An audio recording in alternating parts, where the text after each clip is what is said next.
చనిపోయిన వాళ్ళ ఆత్మలు ఎక్కడికి వెళ్తాయి? దీని గురించి బైబిల్ ఏం చెప్తుంది? మనలో చాలా మంది పరలోక పిలుపు అన్న బ్యానర్ ని చూసే ఉంటాం. పిలుపు పరలోకం నుంచి వచ్చేది నిజమే, కానీ ఆత్మ మాత్రం పరలోకానికి వెళ్ళదు. మరి ఎక్కడికి వెళ్తాయి అనంటే 2 ప్రదేశాలున్నాయి. ఒకటి పరదేశు, రెండవది హెడెస్సు. హెడెస్సు అంటే పాతాళ లోకంలో ఒక భాగమైన మారని ఆత్మలు ఉండే స్థలము. బ్రతికేంత కాలం దేవునికి బైబిల్ కి విధేయంగానో అవిధేయంగానో నడుచుకున్న విధానం బట్టి ఇందులో ఉన్న ఒక ప్రదేశానికి ఆత్మ తీసుకుని వెళ్ళబడుతుంది. దీని గురించి స్పష్టంగా యేసయ్య లూకాసు వార్త 16:19 నుంచి ఒక ధనవంతుడు దరిద్రుడైన లాజరు అనే ఉపమాన రూపంలో చెప్పారు.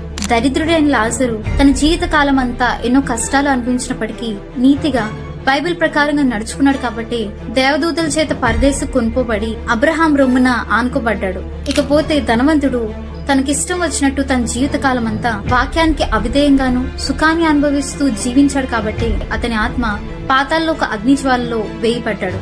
రాకడ తర్వాత పరదేశంలో ఉన్న వాళ్ళు పరలోకానికి, అంత్య తీర్పు తర్వాత పాతాళలోకంలో ఉన్న వారు నరకంలోనికి త్రోసివేయబడతారు. ఇక్కడ గుర్తుపెట్టుకోవాల్సిన విషయం ఏంటంటే శరీరానికే తప్ప ఆత్మకి చావుండదు. కాబట్టి బ్రతికినంత కాలం ఇష్టం వచ్చినట్టు వాక్యానికి వ్యతిరేకంగా నామకార్థంగా బ్రతుకుతారో లేక నీతిగా వాక్యానుసారంగా బ్రతుకుతారో మిమ్మల్ని మీరే ప్రశ్నించుకోండి. Jesus coming soon. Be alert.